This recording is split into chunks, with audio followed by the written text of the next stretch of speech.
If you're enjoying your time on Planet Crafter, you may suddenly find yourself with hundreds of machines, thousands of drones, and some hitching and lower frame rates to go with it. But I've found a few tricks just within the game itself that can help you keep your game as playable as possible. An absolutely critical tip is being mindful of this supply all option.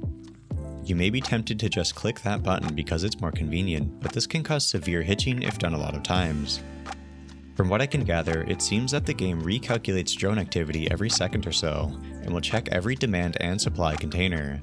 My theory is that every demand container will create a check on corresponding supply containers, so if you use the supply all button, it may be getting checked even if that supply doesn't actually have that resource or can't even generate it.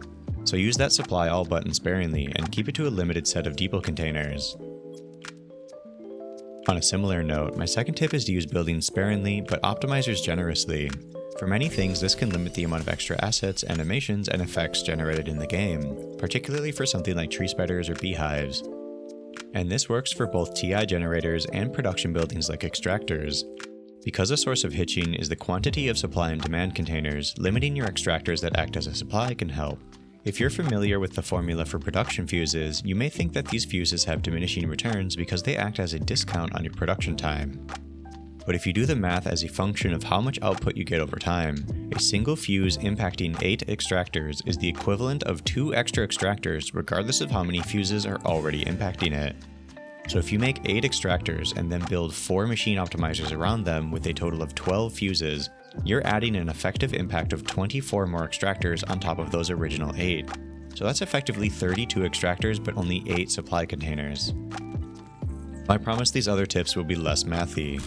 As your operations scale, I heavily recommend moving as much as possible to other places outside of your render.